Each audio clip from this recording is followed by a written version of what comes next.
Hello and welcome to the first ever episode of Teacher's Pet, a podcast where me, a music and history major here at Chaffey College, interview my past, present, and perhaps future professors about whatever I want, because it's my show and not theirs. Fair enough. It says here to applause. Me? Yeah. It says applause. Yeah, thank you, Jose. My name is China Ang, and with me today is Dr. Ryan Falcioni, the professor of philosophy and ethics, and jiu-jitsu. Yes. Which is very interesting. Do you care about the whole title thing, about like the doctor, professor, Mr. thing? No, I don't care. Yeah. I've met a lot of people who are like, I am doctor.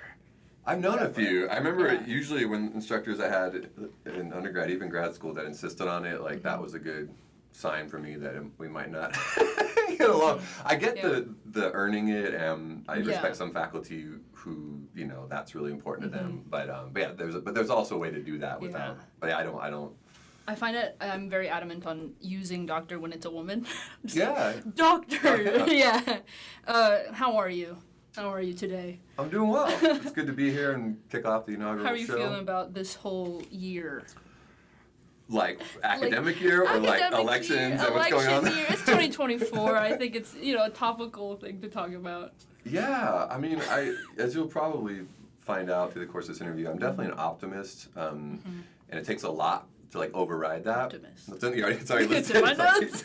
Says an optimist.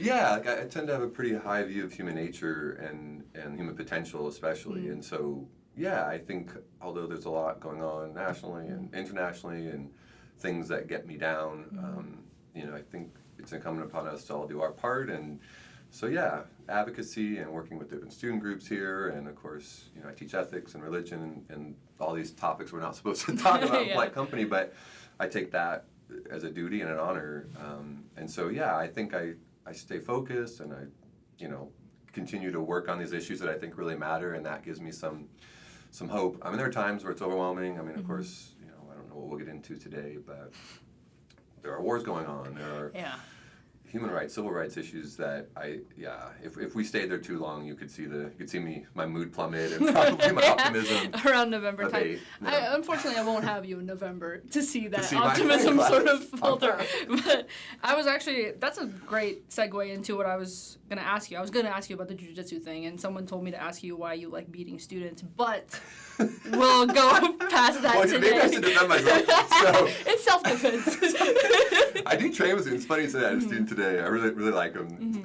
And I always will roll with my students if they want. I don't ever ask that of them or even really suggest it, but it's just an offer if they want to spar or train or drill with me. And I'd say about half of them do. They want to. And there's a couple types. Like some want to, I want to take them on. Yeah. But that's actually a lot of fun. And then others just to kind of, I don't know, learn something or train a new way. But yeah, I had a student today who I really like. It was the first time we rolled, and kind of a big athletic guy.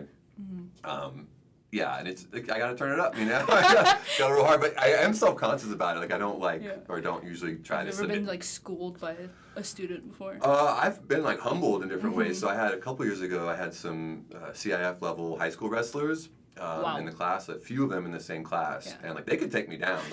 So jiu-jitsu, there's a stand-up component that comes from judo, and they share a history.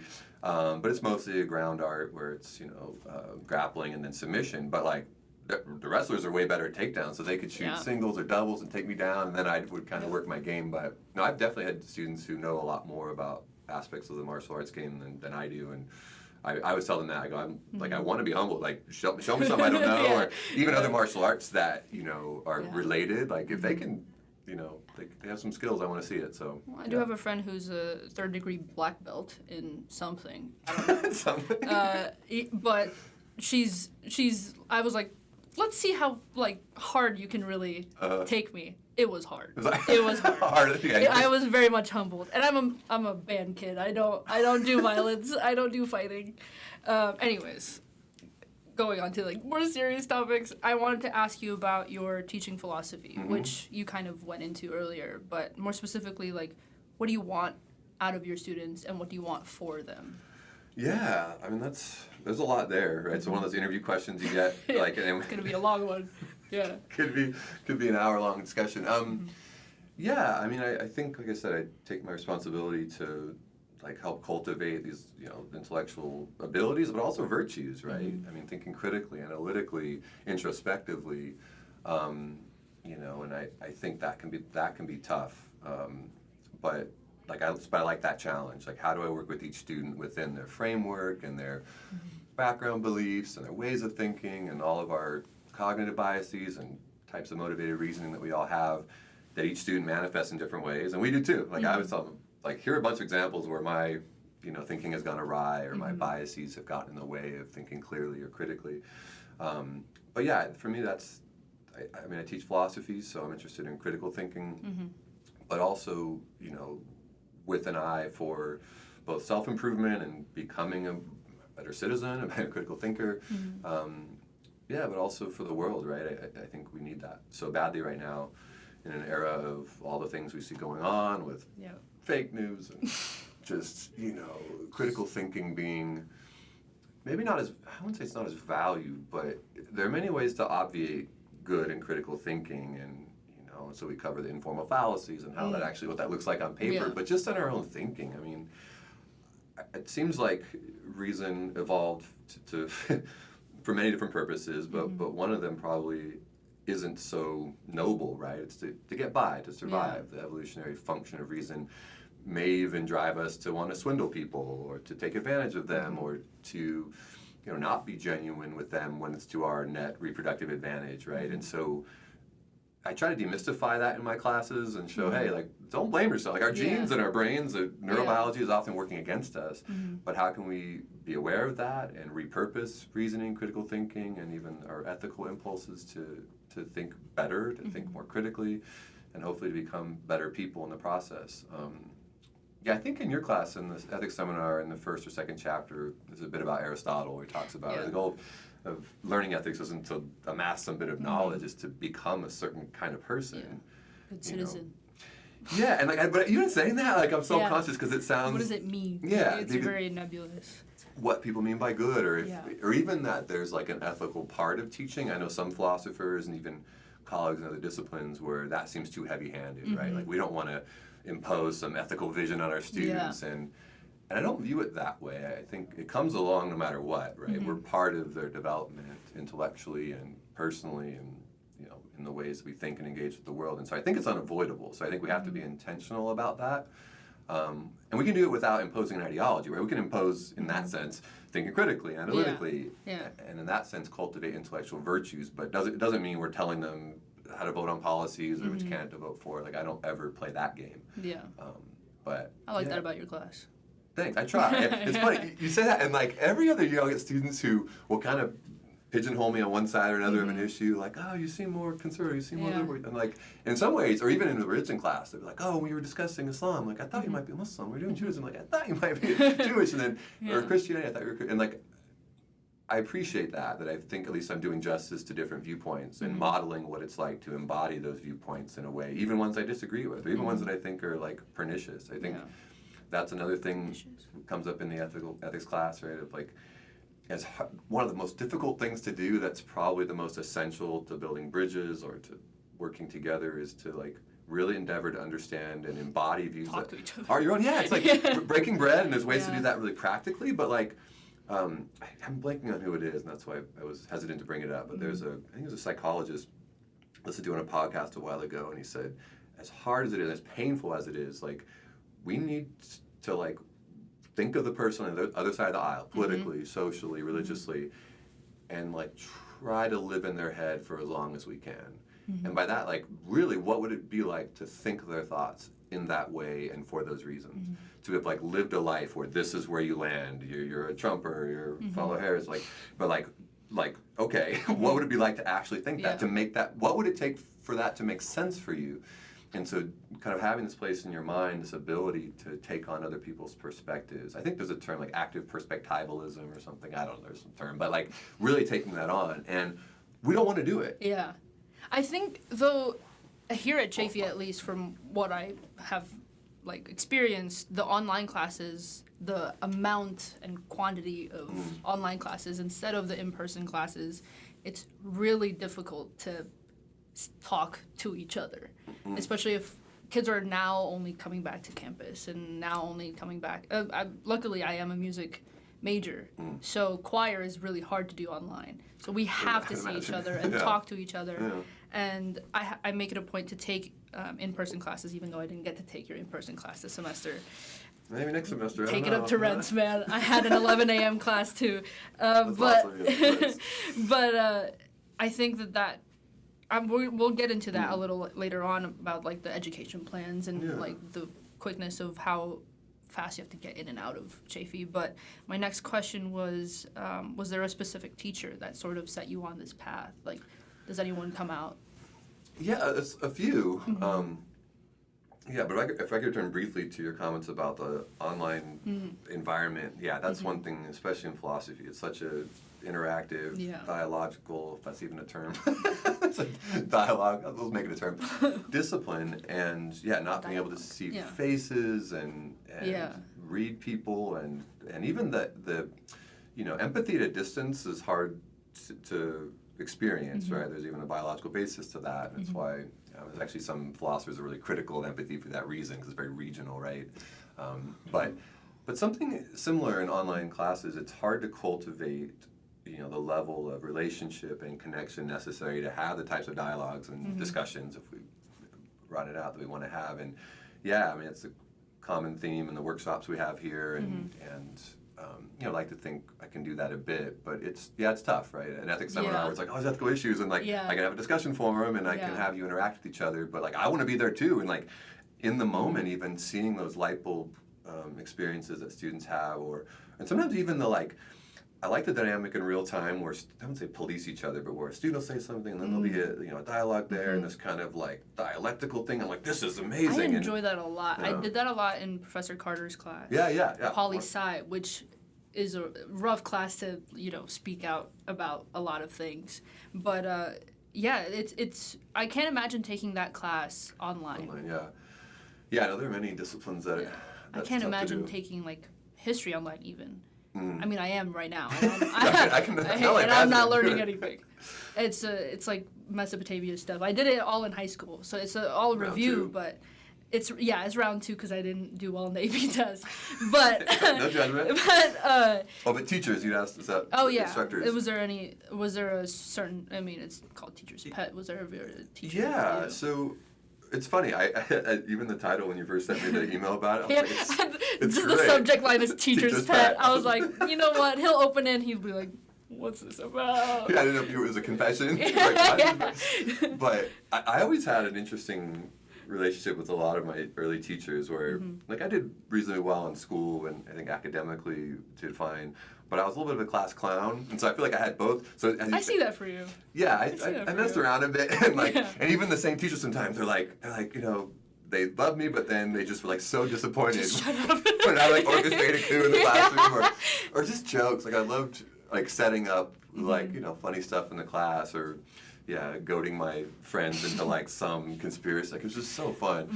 So I think I've always straddled that line, and most of my teachers would probably say something really similar, like a great student, he had great moments, but man, he was a handful. He's starting the uprising, so I don't know how to feel about that. It was always that, like pushing back against the authority, or even ideas sometimes where I would try to push my teachers. I'm very much the opposite. I never push authority. I'm terrified of authority.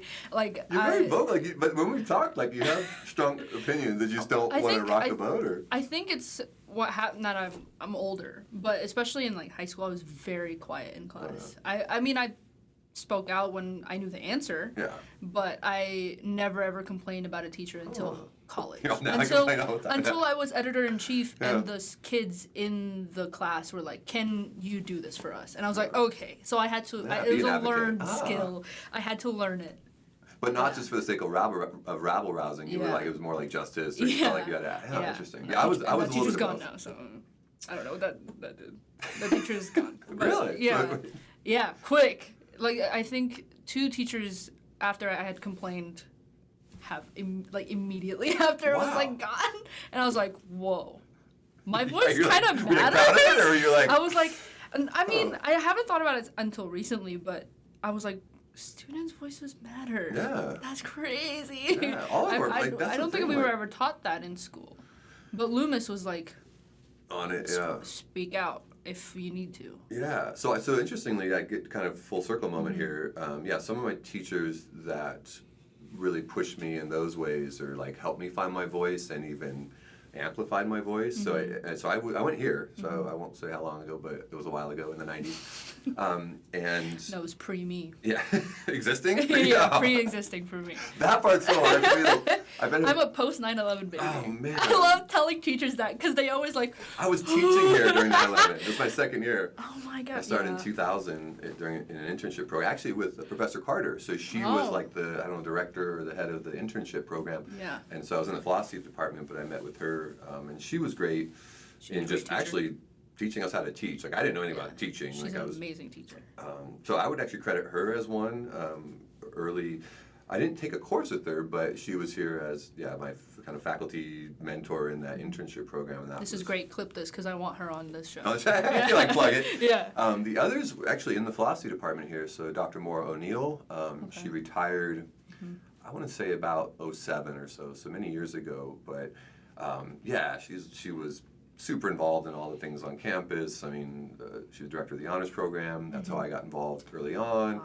I think she was faculty senate president. So talk about someone who has a voice. I mean, her ability to speak truth to power and to those that need to hear it.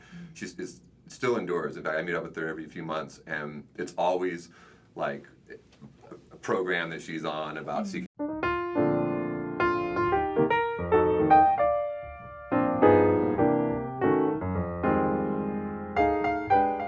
I don't have any good setup at home. I have an external mic, an external camera, and I just don't use them because it's just, I don't know. That's the single most expensive thing I know. Yeah. Well, other than this, but I didn't buy this. But I did buy that. And it was a lot. Anytime you guys want to keep going. Cool. We'll return to Dr. Neal. So, one of the most influential figures in my early education, and honestly, even through my career here, was Dr. Maura O'Neill. She was a philosophy professor here at Chaffey, retired 15 years ago or so. The bishop. Yeah, so she had this. Yeah. I mean, it's like whether it's HOA or nice. Some part. Yeah, which those battles are legit. Take them on. I hate them. We have an HOA. I'll not. It's not even that exciting for listeners or viewers, but I've had some little ones about our lawn and whatever, and there are rules. So, but she's just such an advocate and got involved, right after 9/11 with interfaith stuff, and that's actually how I got pulled into some of that work. I was always interested, and my degrees are in philosophy and religion and kind of a lot of the intersection there. So I've been advising MSA since about then, 01, 02, Muslim Students Association, done a lot of interfaith work, and so I think she really modeled that, what kind of a scholar activist looks like, and and also knowing when those can blend together and when you have to separate those. Like in the classroom, I'm not an activist. I mean, the activism is for learning and for, like we said, cultivating intellectual virtues. But, if we don't use our own abilities, whether it's in writing or organizing or speaking for, the greater good, I don't know that we're doing justice to, our discipline and our profession. So, but she really models that. Another was Gary Aruz, who passed away a few years ago, but he was a full-time philosophy professor here as well. And he left about the same time. They both left within a couple years. And then the first philosophy professor here, who I got to know reasonably well and became, I'm mostly at a distance in some ways compared to the Gary and Maura, but sort of a mentor, was B. Rose. So she's the conference room up in the social science building. If you go in there, the little seminar room has a picture of her. She founded the philosophy program, I want to say, around 1950, 51, and taught here, I think she overlapped when I was a student, but I didn't take a course with her, but then got to know her well. You were a student here? Yeah. So that's why I took courses with both Maura and Gary. And then B, I think she made it to 100 years old and passed away just a couple years ago. Wow. That's a long life. Yeah, and to be doing philosophy and thinking about the things that she thought about for that long. I had some great conversations with her. Michelle Dow was great. I had her for English, and she, worked obviously with journalism here, and she was, she challenged me then and still does. I mean, she's a writer and. Yeah, she was my advisor when I was editor-in-chief. So I think it must have been her first year or two here, and it was a blast to Yeah. She has a very interesting story. Oh yeah. It's a good book. That's now a book. Yeah, it's now a book. And maybe a movie. And maybe a podcast. She's done all sorts of podcasts. I know she sent me when she was on like Rogan and some other podcasts, and it's just great to see her. She was on Rogan? Yeah. I feel so sorry. Yeah, but everything about him, whatever, it's interesting, even though I have a lot of circles that overlap with him because of jiu-jitsu, but he's quite a character. Really? Uh-huh. Huh. For another time. I don't know him personally. That's that like 6 degree thing. Yeah, jiu-jitsu's a small world that way. Like, I mean, especially if you're an instructor and kind of work with, a variety of schools, you always know somebody who knows somebody. Especially in LA or in Southern California. Southern California is really one of the hot. Smaller best. than I always think it is. Oh. Yeah. Anyways, I recently read your Humans of Chaffey article that was written by Naya Hardaway, who was my editor-in-chief. Yeah, nice, great. Awesome editor-in-chief, very great writer. And you go into a little bit about your religious upbringing and how a lot of your choices / ethics were religified. That's what you put. Is that a real word? I don't think it is. I think I made it up, and I think I stand by it because that's it's infused with religiosity, and that's also a good word. So ethics has always been. You said that ethics was always a part of who you are, and you're. I put it here. We talked about it earlier that you're an optimist and hopeful for the future. Yeah. Do you think that that sort of background made it easier for you to choose to become a philosophy teacher, to choose that path? Because the humanities have been sort of under fire, in a crisis, some might say, that, you don't make any money and all that stuff to make a good life. All those memes, it's like, working at a coffee shop with a PhD in philosophy and like, by the way, great life. I'm not even, that might be right. Someone has to make the coffee. Coffee's great. But do you think that there's a weird classism with that stuff that always gets to me. It's right? so it's okay, you have a degree, you want to work in whatever job you want to work in. Why? Yeah. I feel like baristas are the backbone of our society. Fair. I do think that, though. I love coffee. But do you think that sort of that background and that passion for ethics and philosophy made it easier for you to choose this path?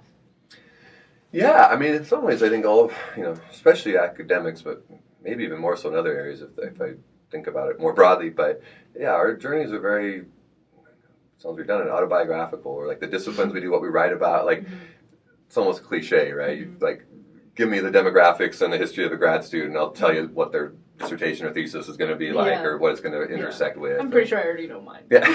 I saw mine coming because it was like my own journey, right? And so I was raised in a pretty traditional religious home. My dad's family was Italian, kind of Roman Catholic, but sometime early on, my mother, she herself came from a slightly different background, but got into kind of more evangelical Christianity. My dad, I think, just kind of went along with it. But either way, it was that really conservative, kind of evangelical, charismatic for a while too. So this kind of spiritual part, practice, that upbringing, and it's very moralistic. I mean, there's obviously tons of do's and don'ts, and probably a lot more don'ts than do's.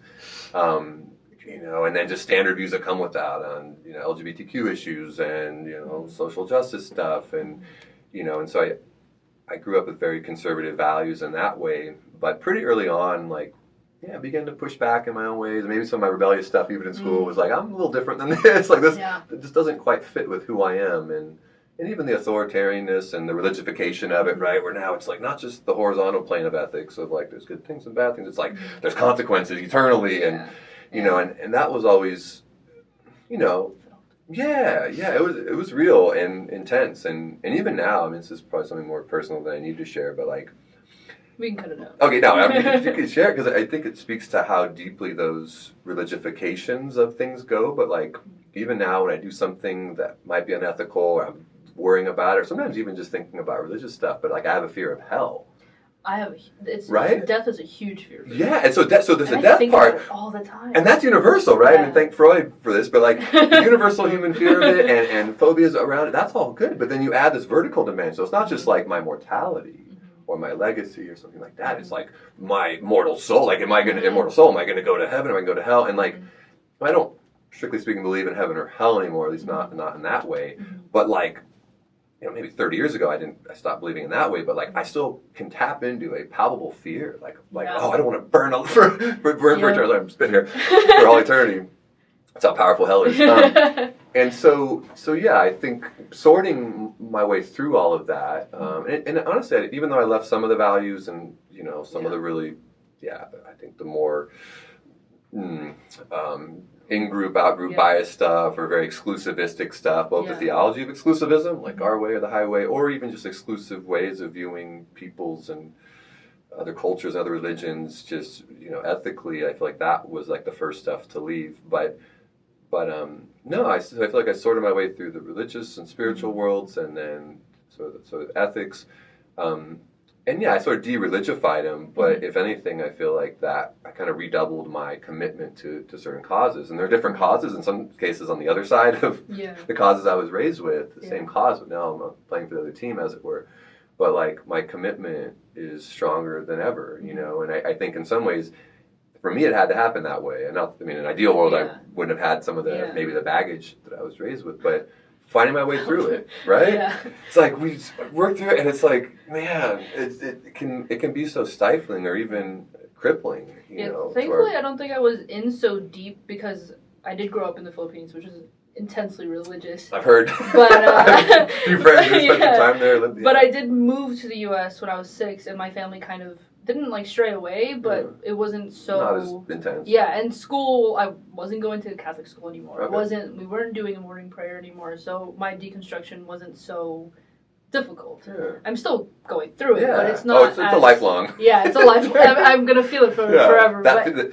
Call me when you're in your 40s and you still fear hell. You're like, still thinking about. It's interesting. But what was I? Okay. So you talk about that, and then do you think that there is some sort of like misconception that if you are humanities, like if you are interested in humanities, you have to choose it, or if you're interested in the STEM, like you have to choose it. You can't like sort of go either like. Oh, I think just step in either.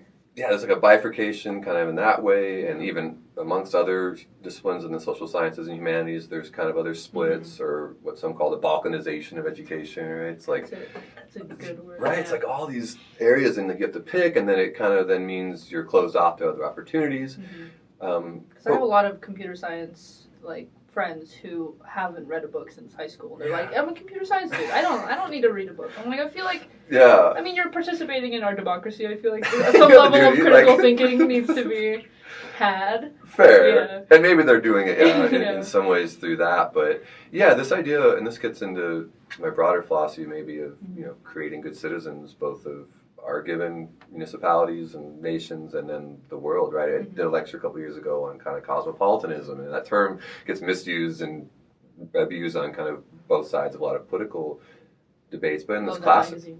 No, I actually, when I told somebody, I sent them the title of it was the faculty lecture here, and they're like, Cosmopolitan, like, isn't that a magazine? I was like, oh man, where do I start, right? If that's your only favorite reference, but I work at a school. But in this classical sense of we're all citizens of the world in a very real sense and have duties to each other that do not know national boundaries or, of course, boundaries within that, race, class, gender, any of those things. But we live like that, and often those are valorized in different communities. So I'm currently writing probably a couple lectures, but an article, and then I'll give a couple talks in the spring on the rise of Christian nationalism, particularly white or ethno-nationalism. In America, it's largely white Christian nationalism. You see it in Hungary and other parts of Europe. You see it, in Brazil, Bolsonaro. You see it a bit in the Philippines, actually, interestingly, and then India with Modi and kind of the Hindu nationalism stuff. So I think those ideologies are trying to shrink, our moral community, our ethical world of ethical concern, right? It's like me and mine, and almost like the narrower you can define that, the better in some of those communities, right? It's like more than defining who we are by what we do and our values. It's in those communities, it's often who we can exclude from us, and so the narrow. So not only am I white, but I'm Christian, and I'm, and I'm American, and whatever. And so white. So there's a book I've read a few times now called "The Flag and the Cross." But it's about white Christian nationalism. There are a few thinkers. I think it's Samuel Perry. I'm blanking on the other guy's name off the top of my head. But what did you say? I said Tyler Perry. I mean, it was a shot in the dark. If that was the case, that'd be awesome. Yeah. But that there's that's happening sort of geopolitically, and that's really sad and scary to me when I think if at any time, our connections to others are more real and visceral, and we actually do interact and can interact with people of the world, and this idea of now, circling the wagons and excluding as many people from the circle of who matters. What do you think is needed for that really well-rounded education? Yes, so part. I mean, there's a weird way in which, you're right. So everything you're saying, I think, connects with this broader ethos that I have, or this vision, right? I think some of it is just learning more and experiencing more, but it's often just getting out there. I mean, Mark Twain has some great stuff about travel and stuff, and I know Samuel Clemens. Yeah. Shout out to him. Yeah, it's so funny and witty, but talks about the cure for kind of these isms, right? Of whether it's jingoism or, these narrow ideologies is often or can be exacerbated, facilitated by travel, but that doesn't mean we have to have money and travel to go all over the globe. It's go to parts of your community, your city, every city, right, has. Just get out of Rancho for a second. Yeah, or even parts of Rancho. That's what I'm saying. Even in neighborhood by neighborhood, we have communities that are struggling, and ethnically and racially, and economically diverse, and there's homeless communities in virtually every city in the country, right? And get to know them, or know communities that are on the receiving end of, whatever the more narrow isms are of who counts as a ranch Cucamongan, whatever, something whatever like that. But so I think that it's breaking bread with people and hearing their stories, and as simple as that sounds, or as almost trite as that sounds, there's no substitute for it. I usually take a group. My brother no longer is involved or runs it, but he was running a homeless outreach in Hollywood, and it's at a church, and they do a couple meals a day and some other stuff. But I would bring the Chaffey students a couple times a semester for probably 10 years. And it was interesting, students wanted to go, and I think the food prep and kind of getting ready, we get there early for the morning breakfast, and I guess that's when you have breakfast, unless you're the Hobbit or something, but anyway, so second breakfast. so first breakfast. Yeah. So we'd be preparing, and enthusiasm, and then we would, start to give out the meals, and my brother was the one who kind of initiated this with almost all the volunteer groups, but I'd say, okay, now, probably most importantly, go sit with them. You break bread. Yeah, sit next to, and especially in this case, is in East Hollywood. Mostly addicts, mostly up all night, a lot of sex workers. And I would just see this panic in my students' eyes, of almost, and I get the safety issue, and there's some individual cases, but of course that's what we're there for. But just the difficulty of sitting with somebody maybe who smells, maybe who's had a rough night, and obviously, is in very different life experience. Yeah.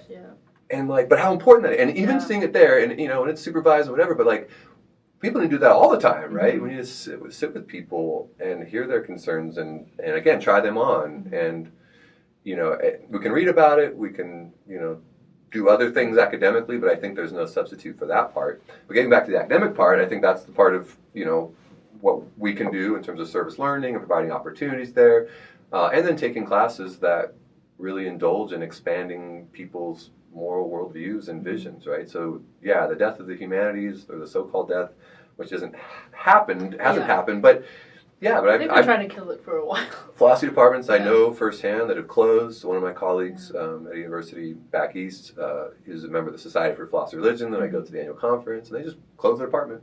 And there's a handful of philosophers. You're the last of your kind here. I'm the last full-time philosophy professor here.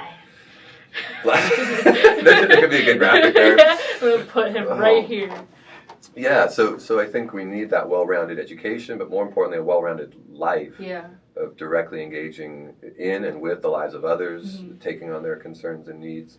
And so, if all we take our courses that are directly applicable to our major or our profession, I think that's very short-sighted. And thankfully, we do have GE requirements, and there's still a bit of that, but in some areas those are shrinking, or the types of courses, or even the ed plans here kind of limit, kind of restrict your options. That's actually something I put here. Do you think the ed plans have been for the humanities been a little bit restrictive? Yes, I mean I'm what cautious. You can put in certain aspects, categories and. Yes, I'm of two minds about the actual rollout of those policies. So I get the idea of increasing success and retention and degree completion, and so having a clearer, or more, I shouldn't say even clearer, a more fixed path can be beneficial, and I can understand that. And in talking with our administration over the years, and even the facilitators, their faculty that have worked on these ed plans, like I get it, and however, like all proposals in education, it potentially comes at some cost. And so one cost is, students not having as many options without having to go through red tape to take different courses. So one example, and Professor Loomis really well, but we taught the Holocaust course for years and years and years, and it was always full. Often we teach it down in the ATL lab, 100. I was going to take it this semester, but we didn't get it going, but 100 plus students with, maybe dozens on the wait list, and even dozens more that would show up. So literally, I felt like we could teach multiple hundreds of person sections. Ed plans come through. We offer it. We decided to do a single section. So maybe the enrollment will be a little bit down, but based on interest, it's hundreds of people. Dan probably remembers better than I do. I want to say we had 9 students. Just in a matter of a year or two, we realized it's not the interest. In this case, it's, as far as I know, and I could be wrong about this, I don't think it's on any ed plans. It's an option. It's certainly not on mine. Yeah, it's an option as an elective. Even as a history student, it's not on mine. Yeah, in some of the humanities and even in philosophy. So in that case, student interest, and even interest in this case, and we do comparative genocide, and And it's not just one specific Holocaust either, is it? Correct. He talked about that a little bit in his World War II class. He was like, "It's not. That's not the only thing I." We talk about Native American genocide, the transatlantic slave trade. We talk about Armenian genocide. We connect it with modern day issues, which I'll leave it at that. But I think in terms of a course that's needed to even unpack some of these issues going on, I couldn't really. Dan and I talked about it. It's probably the most meaningful course that we teach. It's also the most difficult to teach. I cry every semester at 3 or 4, and I see it coming, right? Yeah. It's usually reading firsthand accounts, especially of children, and we go to the Museum of Tolerance and listen to survivor talks, and now we're down to not too many survivors, and even that part is its own tragedy. Thankfully, they're digitizing of those recordings and all that's amazing. But the last woman we met with was a survivor, and she'd been in the Warsaw Ghetto, and she's now a woman, whatever, in her maybe 90s, and was recalling these events. But the point is, those courses, I couldn't even pretend to put a value on that for the cultivating of one's, character or concern for the world. But it is in those courses, in my experience, that happens most viscerally and immediately. Do you find that students are way more passionate for those courses that they have to sort of take out of their education plan? Because I feel like extracurriculars for me have always been the ones that I'm I chose this. I don't have to do this, but I'm passionate about it. A lot of my music stuff is that. I'm gonna try even harder in this class because I willingly took it, and it's not just another ed plan, gen ed class. Do you find that the students are a bit more passionate in those classes? Yeah. When interest can drive it more so than having to check a box or whatever, fulfill a course or ed plan. Absolutely. We could mandate students take it or something, and that we still may have a similar effect. But generally speaking, occasionally we would get won't get too much into it, but Holocaust minimizers, almost deniers. So we get some, thankfully not a lot, but sometimes a couple students who were there and kind of maybe more critical. But all that to say, the interest generally was because they care about the world and these issues in history and current day Holocausts or genocides or these sorts of conflicts. And actually, that's sort of how my interest in ethno-nationalism picked up again, and I've been writing about that for several years, and now I have this project that I'm working on related to that. But it's all historians' favorite cliche, right? Those who don't remember or know history can be these things happen, and we know how they happen. We know why they happen. We know the steps through which they happen, and yet. Was it always sort of? Did you ever have a crossroads moment where you were philosophy or something more stable? Was there ever a moment for you? Because there was definitely a moment for me, and I took a break from music for 2 years, and all of my music teachers, because I went to a liberal arts college before, Chaffey, and all of my teachers there, when I told them I was dropping out for family purposes and in search for a more stable career, they were it's going to be really hard for you to come back if you ever do try to come back. So was there ever like a moment for you where you had to decide? That's a good question. I mean, I don't even think I was that thoughtful along the way. Like, I kind of thought, I mean, thankfully, I still kind of came up educationally at a time where my interests, I could kind of follow my interests. Or was there a culture, like, when you were in school of, like, don't do the humanities, it's a waste? A bit, yeah. More like the same kind of, I mean, Okay. before memes and the modern sense of the actual, like, images or whatever. There were, like, jokes about that, or even flipping burgers, and I'm like, okay, I remember, like, family and friends joking about that. But, no, thankfully, in fact, I kind of returned to that, like, my parents have always been supportive of me. You know, I think it took a while for me to disentangle myself from some aspects of, you know, my upbringing, but no, I think they generally supported it and could see that I was working through, you know, some of my family issues and my own ethics and religious stuff, and so generally supported that. But there were times where I did feel that pressure from family and others. I never declared like pre-med or biomed, but I was kind of on so really getting your point, when I transferred, right? So I was at Chaffey, I went to UCR, and I remember having to kick that around. So at that point, we just had that GETC, so I was like, oh, you know. Oh, yeah. And there weren't as many issues with like prereqs or lower division major requirements, so I could literally just declare, you know, biology or biochem. I remember looking at biology or like psychobio or something, because I knew I was interested in social science and humanities, and I was thinking, oh, maybe I could do that. I remember even finding out that was a major that would still work for med school. So medicine was kind of if there was pressure that would have driven me into another career path, it would have been that. Yeah. I was a nursing major when I first came. Okay. So my father's a nurse. He retired just a few years ago from Kaiser after, I think, 40-something years. He did the nursing program here like in like the 70s. Wow. It's a great program. Yeah, no, and he, you know, lived that and modeled that, and so I think, yeah, he was encouraging, but not like he wasn't heavy-handed. But yeah, so I was thinking about that, and my undergraduate degree is actually in social sciences, so anthro, psych, and soc. So it's called social relations. I know it's had other names, but it's an interdisciplinary social science degree. But I kept thinking, oh, if I go kind of the BS path, which is one of the pathways, I can take, you know, these more neurobiology, psychomedicine. I can kind of leave that door open. But by middle of my junior year, I knew I was going to be more in the. I knew that the nursing thing wasn't going to work out for me, even though my family like almost threw a celebration when I told them I quit music. I am going to be a nurse. Wow. I'm Filipino, you know, not to perpetuate any like stereotypes, but it is a huge. I mean, there's a whole. I've written papers about the whole history of why Filipinos are like so inclined to become nurses, but for me, when I realized it wasn't going to work was when I kept taking music classes despite the fact that I was on SAP probation, and I was like, I don't care. I'm gonna. They were like, you're gonna graduate in like 2028 from Chaffey. Like, this was supposed to be a 2-year thing, but you're taking too many music classes. And I was like, maybe I should just go back to what I want to do. And it just wasn't working for me. So what worked for you? Like what was it? What was the class? Was there a specific class that was like, okay, I'm gonna have to leave that whole neurobiology behind? Okay, so at UCR I took an anthropology of like religion course, and if I had to. I'm so excited for a class like that. Yeah, that one was.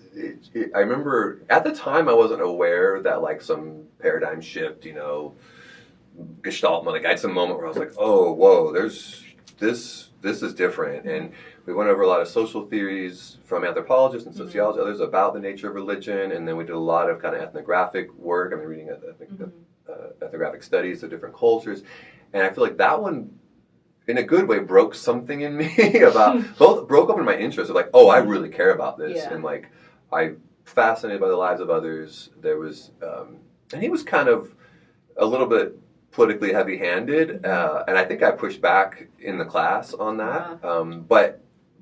But it was challenging, and it like pricked my moral conscience. It's just like, oh, I have to think about this, and I didn't have answers to some of the questions he had. And it was a lot of this stuff about foreign intervention, other cultures, and other religions, and I remember it was all very challenging and unsettling in a way that I wouldn't have identified as that while I was doing it.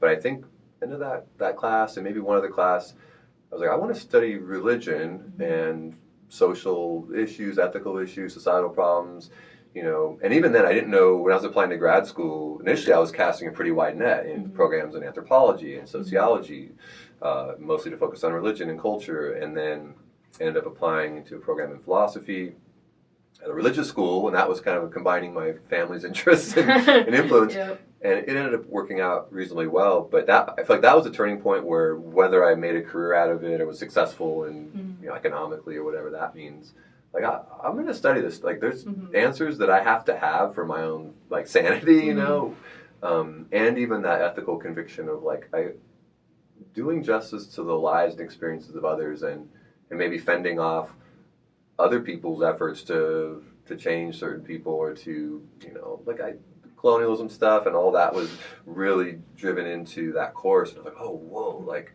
even the whole idea, and this might get a little more philosophical or theoretical than we need to. I'm interviewing a philosophy teacher, I think I said before. Yeah, but even this category of religion, so, and I studied it later on in my doctoral program, but this idea of like, hey, even that we call something a religion, right? It's based on, mostly through a colonial lens where there was a colonial religion that was part of the colonial endeavor, right? So the church, and so it's like, oh, we find a people and then we go find out what religion they are. It's like, well, what if their culture doesn't have a religion? What if rural China and you have elements of Confucianism and ancestor worship and I was like all these things were like their wisdom traditions, their philosophical traditions, and their ritual traditions, and like. It's not that they have a religion necessarily, but like that we foisted that category of the religious as part of an effort to both, colonize people, but to find a way, another way to say that they're wrong and to find the thing that they're. So one thing we know they're wrong about is, of course, the religious. They're like, wow. My people are very familiar with that. Yeah, no, and so. Looking at the history of most indigenous peoples and even just other regions of the world. So even the category of religion being ethically problematic, that there's a thing called religion and you got to figure out what you are, mostly so we can figure out how to get you. If you are even in it. Yeah. I like my generation sort of does a lot of, I'm spiritual. Yeah. I like that. It's just very vague. They're not like, it's the rise of the nuns in the literature, the NONES. You see in a lot of Pew Research and other nationals. Wait, I had to spell that. I was like nuns. N-O-N. I was like, oh yeah. Because that's your religion. They're like nuns, like picturing the sister with the habit.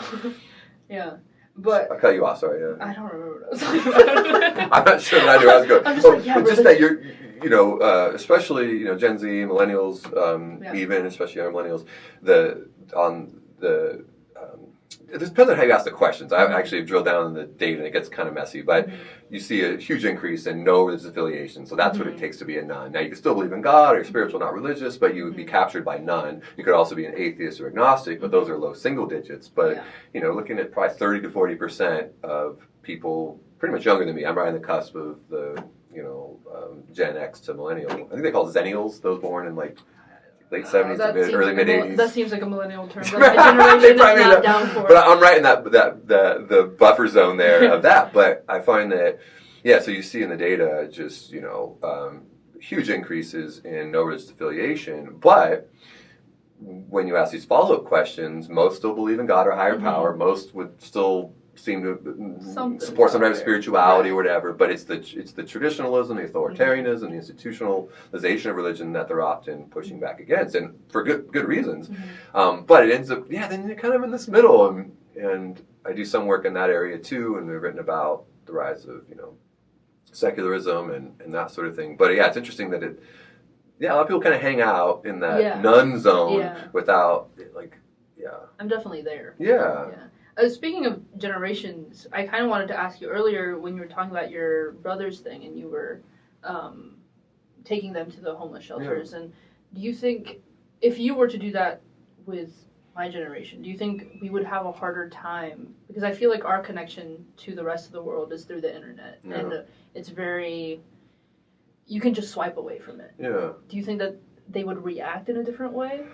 I did it regularly until just really about COVID is when just like 4 years ago. So you did sort of get So I did see a difference. I don't want to be critical of it either, but I feel like, you're onto something, right? and even for students that cared, that visceral nature and really being hands-on is something that maybe statistically doesn't happen as often, or there's so much can happen behind the phone or the screen.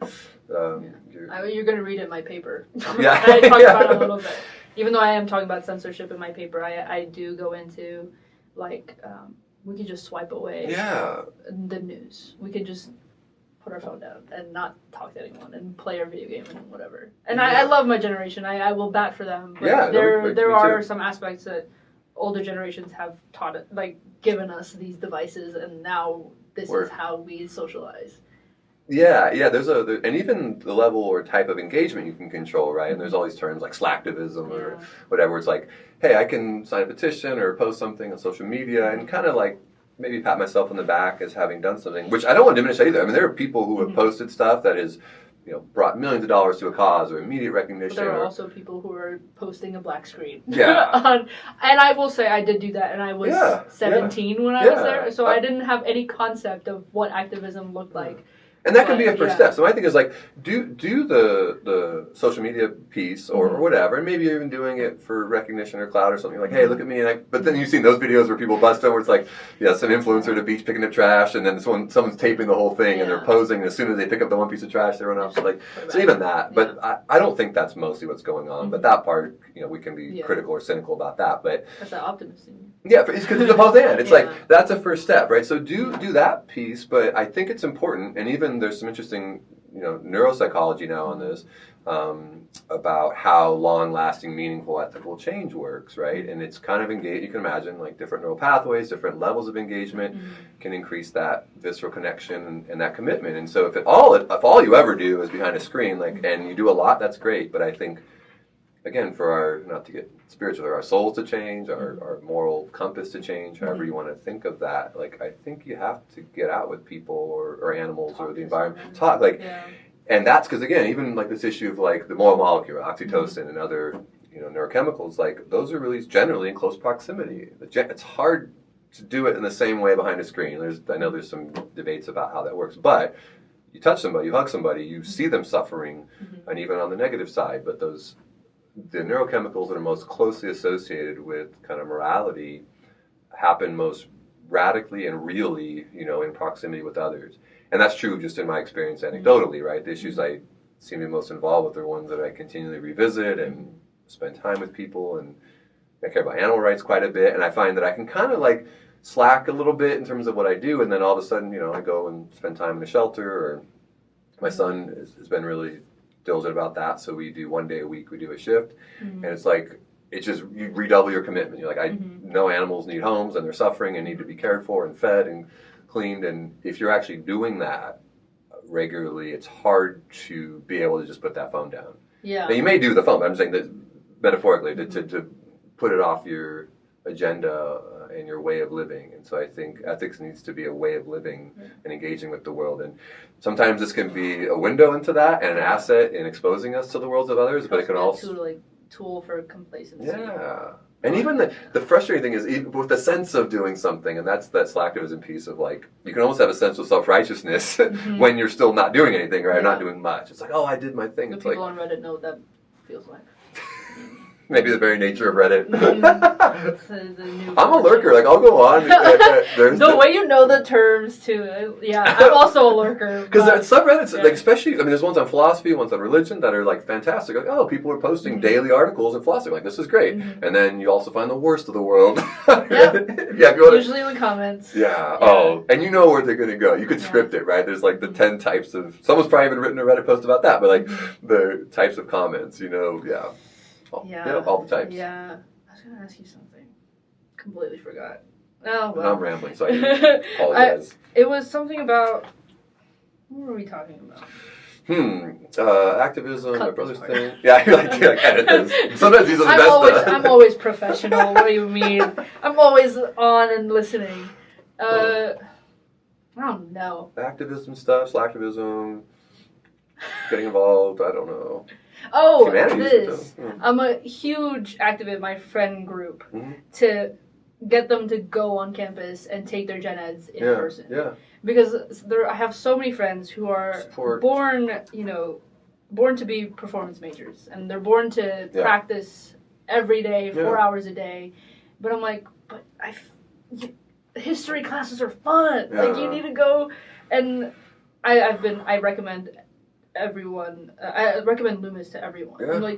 Because you need to do history 17 or 18 or something like that in your gen ed. I'm take his in-person class, learn how to learn again. Because that was the class, for me, I know I asked you about it earlier about what class was it for you. For me, weirdly enough, it wasn't a music class. It was a history class that was like, awesome. Oh. I know how to learn. That's crazy. Like, I know how to take notes, and my notes are very, very long, and you know, all that stuff. And I'm a huge advocate. Oh my god! You can do both. You can be an activist and an advocate. I'm a huge out there in the streets. Yeah. We need to take notes again. Bring back notes again.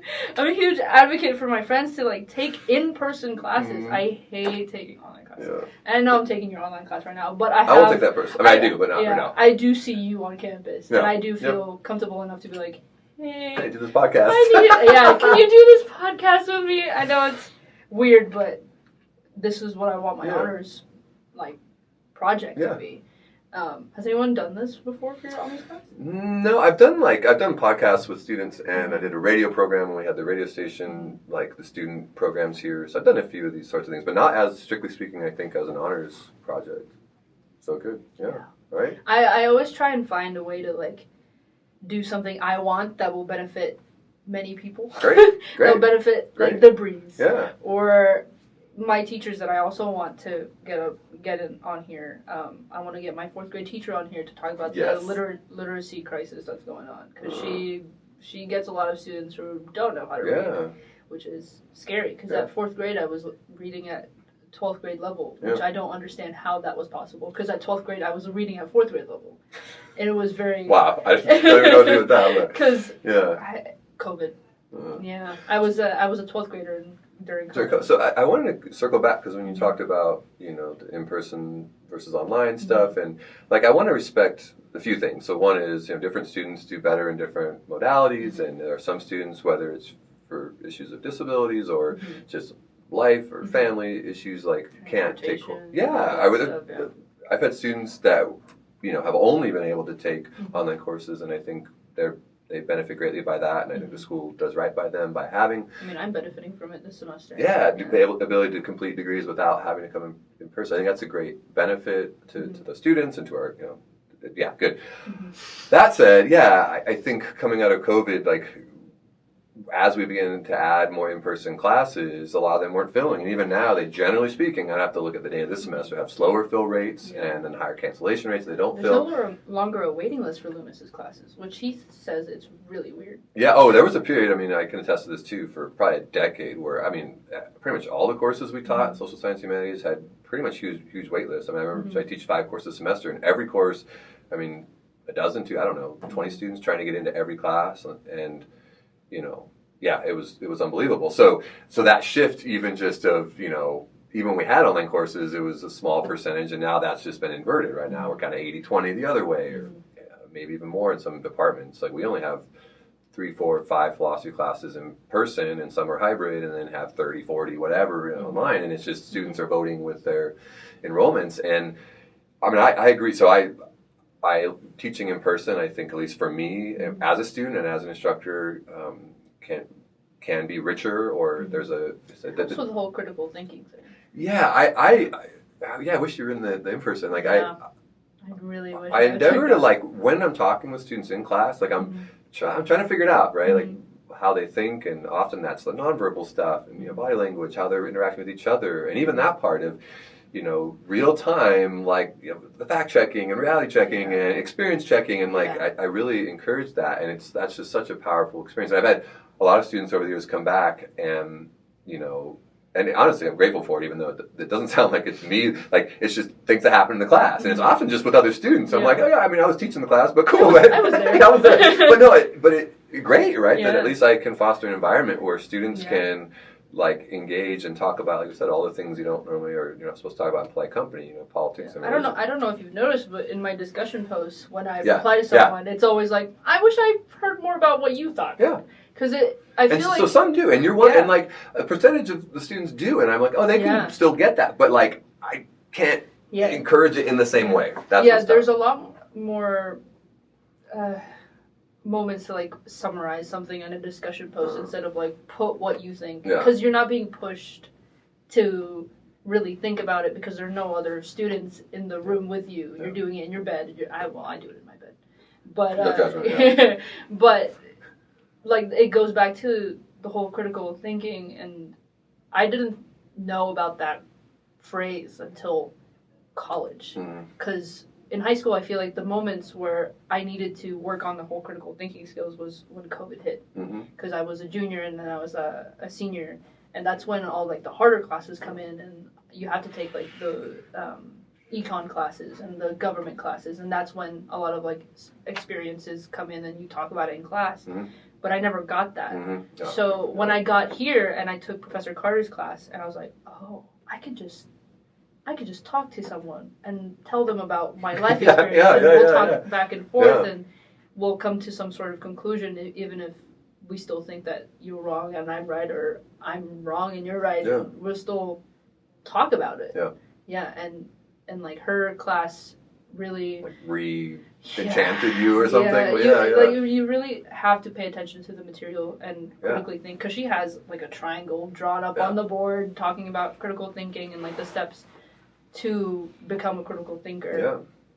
And you told me to look up Martha Nussbaum and all that stuff, and I'm like 1/3 through her not-for-profit book. And she talks a lot about how critical thinking and the humanities in particular is really, really important for participating in our democracy and our democracy as a whole. And I think, especially this year, it's coming to light a lot about, like, there's a lot of rhetoric out there that on both sides that not a lot of people can see. Like, not a lot. Do you think that the humanities, especially your class, do you think that you in any way guide students in the right direction? I mean, of course, we all want to think so. Toot your own horn. I mean, so that's part of how I think of most of my course, or at least a component, right? Like Professor Carter does. Like, I want you to be critical thinkers, critical engagers with media, or kind of like your own distillation of the ideas you're reading through your own critical thinking lens and your own biases and all of that as well. So there's like a self-critical part as well as just criticizing that, and that there's like a cyclical nature to that sort of process. So I encourage that. I think I can do it a bit more in real time in the in-person classes, but and when we learn about fallacies and all the defense mechanisms and then go through logic. So all my classes have some dimensions of that. I think the ethics course and maybe intro to philosophy, do that a bit more like, on the nose. But I think that's part of what we're getting at. And Nussbaum in particular, I think is very prescient on this matter, right? I mean, she's also aware of the dangers, and that book, I don't even know. Do you know what year it came out? It was a while ago. Was it 2007? I would have said 20 years. But the point is, she and many others, writing about this, some as early, mid-century, but really when some of these changes in higher ed have begun to come through that have been threatening the humanities. I think that's when many people in the humanities are fighting back and having to claw back their courses and departments, and that's the tragic part. But she predicted it, as many others have, how and why this would happen, and then the effects of it. And so, my fear, and it gets right down to what we've been talking about, whether it's just social media stuff, political climate in the U.S., and even getting all the way back to white nationals and stuff, like, these things thrive in environments that are deprived of critical thinking and critical analysis, and they depend on that.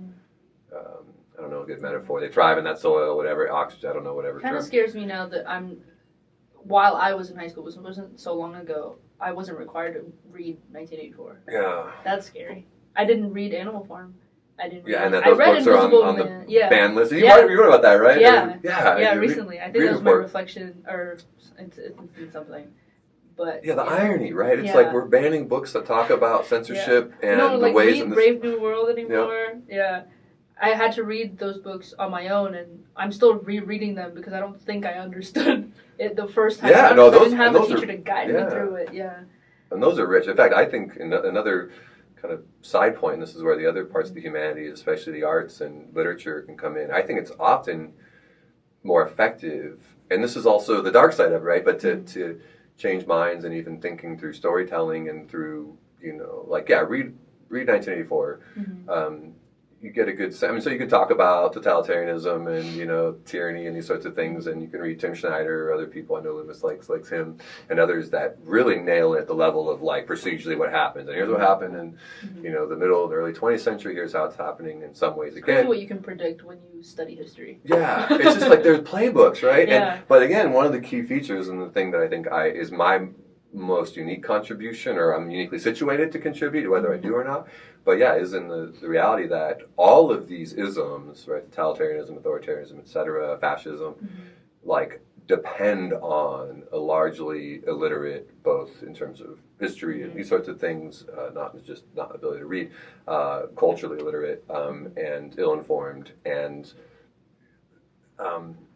an environment where critical thinking is not valued, or even where it's ridiculed. And that's the irony of some of the anti-intellectualism of some of the populist movements. It's like they know where to go because that's the source of the lifeblood of democracy, or of clear thinking, or of making the world a better place. Like, we have to be able to think critically to be able to come up with plans, and maybe most importantly, initially, to defeat bad plans and ideas and isms.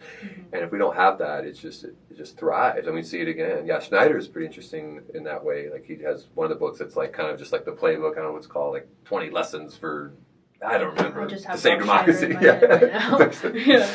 But he does a good job. But the point is, I think literature and the arts can really illustrate that in a more profound way than often just direct dialogue. So that's why I think all of humanities comes to bear on that platform and whatever. The dark side of that, though, too, is, and Jonathan Gottschall writes about this. He wrote the story, he was a storytelling animal. The other one's called the story paradox, which is actually, that one's the one that came out a couple years ago. That's kind of the other way. But bad stories work too, right? This kind of memification of our thinking. And if I can tell you a story about how your people are under threat by these people, whatever, and you give me some literature and you give me some images and whatever, that has a power as well. And so I think beneath all of that, though, is the tools of critical thinking and, media analysis, right? Like, can you look at, again, whether it's a meme, whether it's a deep fake, whether it's an essay, whether it's a film, like, is this propaganda? Is this aimed at eliciting a fear response in me for the purpose of making me a docile, servile, whatever, servant to some ideology that's pernicious again? Like, so I think that, for me, is baseline, but I also think we need to join forces across the humanities, and of course, the sciences have their role in that too. And there is critical thinking, you mentioned, with computer science and obviously math. I have a colleague here, Professor Yegi, and we were talking about how, especially in areas of logic and symbolic logic and notation, like it merges with math again, right? We're down to the rules of thought are still formulaic, and so I think all the disciplines have, and all professors have, a duty to advance the cause of justice, and clear and critical thinking and critical self-analysis, and I would even say the cultivation of virtue both moral and intellectual. Some of them are intellectual, the ones we're talking about. I just read that chapter. Yeah, okay, good. That's found? Yeah. Oh, no, on the textbook. Oh, okay.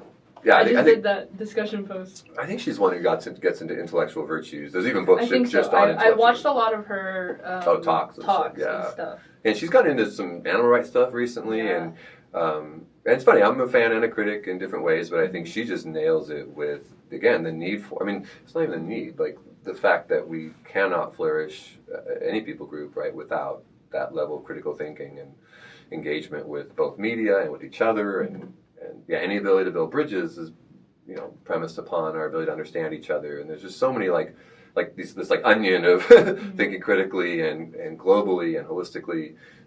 So I think, philosophy is a discipline that deals with that as a primary subject matter, but I think all disciplines deal with that and should. And we need to take that seriously. So if I have a call, or, the activists, we're getting to advocacy and now activism, the activist in me wants to say, I think we all need to take that duty and that role very seriously and think about, in our disciplines, across our disciplines, with our colleagues, how do we cultivate both intellectual and moral virtues? And even if your discipline doesn't deal with moral virtues because you're teaching, X in the hard sciences, of course you're dealing with intellectual virtues. There's actually a pretty gray area because some of these intellectual virtues, thinking critically and honestly and having integrity or whatever, those go right into your daily life. And in some ways, I don't think you can have intellectual virtues without cultivating moral virtues. I don't think you can separate those. So there's even that part, and that gets a bit more, I guess, theoretical. But the point is, we have this duty, we need to take it seriously. I think most do. It's not like I'm not trying to call anyone out. Is that why you became a teacher? Yeah, I mean, so for me, ethics is primary, and I think I said that in the article you mentioned with Naya, where it's like that was always the baseline. Like I cared about people and issues before I had the language to think about it that way. Some of it my own and my own struggles for justice, and then in my communities and friends and family like that. You know, my work with the union here and other work that I do outside of here, and interfaith work. It's like I think it wasn't maybe until she even started asking those questions that I thought about that way. Like there's like a through line, right? And all it's like, oh, in all these areas, like how can I'm a helper, right? And how can I make things a bit better for people who are suffering or don't deserve this, or both, or animals who are suffering and never deserve this, both. And I think I realized I like philosophy. I like talking about these issues, as you can tell through this podcast. I don't know if I've done justice to what I would like to think my skill set is, but I'm a talker and I like talking through issues. And my generation likes to call it yappers. Yappers, yeah. So maybe I'm a yapper. Although sometimes I hear students say that, meaning like you're like BSing more than just like talking. And so I'm like, I'll say I'm a yapper if it's like I like to talk about things. I've if always it's like, used it as like I'm very talkative. Okay, then I'm a yapper in that sense. I'll accept that that label. But yeah, like. I think I've always taken that stuff seriously, and so whether, in different avenues of my life, that's what I'm pursuing, and philosophy just made sense. Like, oh, this is the discipline where we teach critical thinking and ethics, and like, I can do both, and be really on the nose with like, here's how to think critically, here's what formal and informal fallacies are, here's how to structure an argument, here's how to recognize bad arguments. Then internally, what are our defense mechanisms, and how do our own motivated reasoning and cognitive biases play out? And then there's a psychological component of that. Like, what work are we doing on ourselves, like to recognize those aspect blindnesses that we have? Yeah, all that stuff, right? So it all kind of goes together. And so I think if I have a goal in education, it's to help create better people and better citizens. And there's a part of that that's selfish, right? Like I want to live in that society. I want my son to grow up in a society where, is there an ego thing in it too? Of like, this is a noble. Probably more than I want to admit. Like it's funny. I have this shirt that says it's like a jiu-jitsu shirt, but it's about egos of few. There's all these like themes about death to ego and like whatever. It's like, but we all have ego, right? And I don't think you can totally get rid of it. And there's a way in which, even just genetically, right? Like the net reproductive advantage of my genes is somehow like riddled throughout my body, and and so I want to advance my own interests. But I would like to think that we're capable of at least bits of altruism within that, and that there's something in my work that's more on that side. But sure, like I want to be successful, or I want to pay, like, I think of the academia part, where like getting a paper published, or having a good class, and having your students be like, oh, that was a good class. Like I'm sure there's ego that drives that in a way that I probably wouldn't be proud of. And there's times where I've totally been aware of that, where I'm like, oh, like I've done formal debates. I don't do them much anymore for two reasons. One, they usually don't go that well, as you've seen with political debates. It's like most people out there, especially with a super controversial issue, it's so polarized and tribal already, and it's like, am I really going to bring you over? Probably not. But if I can throw a few seeds over there, maybe they get cultivated. But I found that the ego part, and I've done things in debates, and this is just being candid, that I really wish I hadn't done, like engaging in fallacies or name calling indirectly, and using my knowledge of informal fallacies and even argument structure to kind of like win a debate, where like at some level I was driven by wanting to win. And I've had a couple where like if I had to watch, and some of them are videoed, thankfully they're not up on YouTube because this was like 20 years ago now, but like they do exist on some like physical DVD or flash drive somewhere, I'm sure. What's that? Yeah, exactly. Stop. One day you're gonna get a student that. Yeah. No. I'm just getting you prepared. I think we're already there, but yeah, like so that part of ego, I think I'm more self-conscious of, and hopefully more self-aware of now. But and same with jiu-jitsu. Interesting. Like there's a way in which it does slay your ego, because no matter how good you think you are, there's a million people, men, women, everyone in the world, kids, that will crush you. And it's weird, like, we have kids at our school, I mean, I say kids, they're teenagers, but like they're like my son's size, like, and they're just killers. And so there's the constant humbling that happens, but then look out the next day, because they're like, oh, I can now be the ego slave or someone else, which kind of gives you the ego, because you're like, I'm the mad enforcer, I'm gonna, it's just that cycle. But I like, there's an immediacy to that, as much as I'm a critic of his in many ways, and I could tell you stories going back a ways, but Sam Harris, right, he's a kind of commentator, and he kind of pings left and right depending on the issue, but he has a short essay, I think it's called The Virtues of something of Drowning, and it's about jiu-jitsu, which just talks about this experience of like, radical humbling, and like it's brutally efficient, like what works stays, what doesn't work doesn't stay in your practice, other people's practice, and there's no like fakeness about it. In some martial arts, there's kind of can be a whatever superstitiousness or what some call bullshido instead of bushido. It's like fake martial arts. I wrote about this in a book on Anthony Bourdain. We're gonna have to bleep that out. Yeah, bullshido, but bullshido, and this. And that's why I actually was writing about kind of the parallels between how that happens and then maybe how it happens in like faith communities or other areas where there could be an authoritarian structure where then, you're not being honest about your abilities or your knowledge or whatever. So yeah, Anthony Bourdain, who he is, but he got into jiu-jitsu quite a bit. And so I wrote about that and kind of connected it all, intellectual virtues and moral virtues. And I see a lot of parallels with my work on the mats, both as an instructor and as a participant, and also in the classroom in philosophy, right? You're challenging yourself. You have to be brutally self-honest and self-critical to do well, aware of your limitations and your abilities, be open to being wrong, like all the time, or in the jiu-jitsu wrong, just be open to being crushed, be open to being, we simulate murder, right? Like you're getting choked, like you could tap or you could die, and the consequence. I did have a teacher that said that it was gratifying to like beat up some of his students. Really? Yeah, I think he took your class, and I was like, okay, that's really crazy. I'm curious.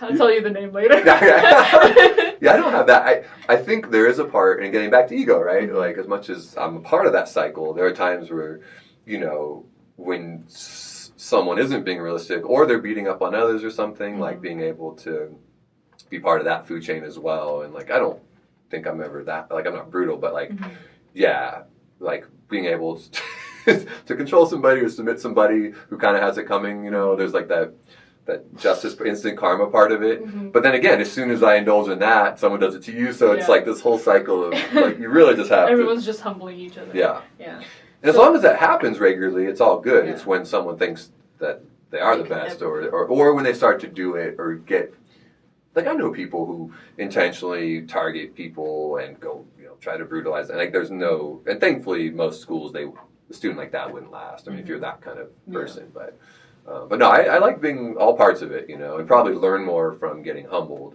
than being part of anyone else's humbling. But both are kind of fun in a certain way. Very like Mr. Miyagi in that way. Not very much the other dojo, whatever that was called. Cobra Kai. Yeah, Cobra Kai. Yeah. So I'd like to think I'm the Mr. Miyagi. Although, but then isn't there a scene where then he kind of. I feel like in the second movie, I think. Where he ends up fighting and... Yeah, he does like a little thing, but he stops right before the neck. And he's like... And then he does the nose thing. He okay. had it wrong and all that stuff. I should revisit that, because that'd be a good little... Yeah. The second one, I think, is better than the first. Not the third or fourth. Have there been the third or fourth are horrible. They're so bad. It's just nonsense. They should have stopped at the second one, but they wanted to be Godfather. Anyways, that's a different podcast. To close it out, I was listening to a Mumford & Sons song right before this, and it's from their 2009 album, Sigh No More, which is a Shakespeare thing from Much Ado About Nothing, and it's the song Awake My Soul, and the lyric was, in these bodies we will live, in these bodies we will die, and where you invest your love, you invest your life. And for me, I don't have a partner. I don't have that romantic love yet. So all of my investment is going into sort of music and my love for what I'm learning and what I'm studying. Do you have, especially with my journey of coming back and finding my way back to music, do you have any sort of advice or something nice to say to all the kids out there who are being told that they can't be humanities majors and stuff like that? Yeah, that's a good quote. It's funny how I probably heard that song before and not tuned in. It came in, I was like, whoa. Let me write that down. But thinking back to the issue of the other arts and other humanities having capacity to connect with that, it's like, man. And I believe in the soul, and I believe that the arts are very soulful, healing or can for be. the soul. Yeah, it can be. But do you have anything? Yeah. Straight to down the barrel. I don't know if I can do that. I've been looking at this the whole time. No, it's fine. Yeah, I mean, I think it's come out through our whole conversation, which has been great, by the way. Thanks. This was fun. But I think there's always a place for doing things that kind of edify your soul or your, whatever you are at your core. And like you said, like in that lyric, I mean, that is what you are. I mean, and so I think finding ways to, not just the intellectual virtues and all that, but to cultivate your interests and your passions. So kind of moving away from the more formal, like we should be critical thinkers and whatever, but no, you have to do that which is you and you were meant to do. And not that I necessarily believe in fate in that sense, but I believe, we all have skills and abilities and interests, and those don't often. It's actually a really funny Venn diagram with jiu-jitsu. It's like things that make money, things I'm good at, and then jiu-jitsu. It's like not overlapping, right? I'm like, that's pretty funny. But in some ways, that when I saw that, I was like, that's kind of tragic. And I laughed, and I was like, but great. Like, pursue the things that captivate you, that make you want, that you're curious about. I mean, intellectual. I could write forever about just intellectual curiosity and personal curiosity being what should drive you.